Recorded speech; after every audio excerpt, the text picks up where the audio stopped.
அகிலம் டிவி நேயர்களுக்கு வணக்கம். வடக்கு மக்களுக்கு வெளியான எச்சரிக்கை: கொட்டி தீர்க்க போகும் மழை. வடக்கு, வடமத்திய, கிழக்கு மற்றும் ஊவா மாகாணங்களில் அடுத்த சில நாட்களுக்கு மாலையில் இடியுடன் கூடிய மழை பெய்யும் சாத்தியம் உள்ளதாக வளிமண்டலவியல் திணைக்களம் எதிர்ப்பு கூறியுள்ளது. குறித்த விடயத்தை வளிமண்டலவியல் திணைக்களம் இன்று வெளியிட்டுள்ள அறிக்கையில் தெரிவிக்கப்பட்டுள்ளது. வடக்கு, வடமத்திய, கிழக்கு, மத்திய, சப்ரகமுவ மற்றும் ஊவா மாகாணங்களிலும் குருநாகல் மற்றும் ஹம்பாந்தோட்டை மாவட்டங்களிலும் பிற்பகல் 1 மணிக்கு பிறகு மழை அல்லது இடியுடன் கூடிய மழை பெய்யக்கூடும். சில இடங்களில் 75 மில்லிமீட்டருக்கும் அதிகமான கனமழை பெய்யக்கூடும் என்று வளிமண்டலவியல் திணைக்களம் தெரிவித்துள்ளது.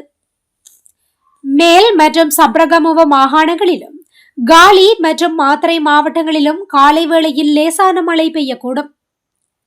தற்காலிக பலத்த காற்று மற்றும் இடியுடன் கூடிய மழையுடன் ஏற்படக்கூடிய மின்னல்களால் ஏற்படும் ஆபத்துக்களை குறைக்க தேவையான நடவடிக்கைகளை எடுக்குமாறு பொதுமக்களை அன்புடன் கேட்டுக்கொள்கின்றோம். இதுபோன்ற செய்திகளை உடனுக்குடன் அறிந்து கொள்ள அகிலம் டிவியுடன் இணைந்திருங்கள். நன்றி, வணக்கம்.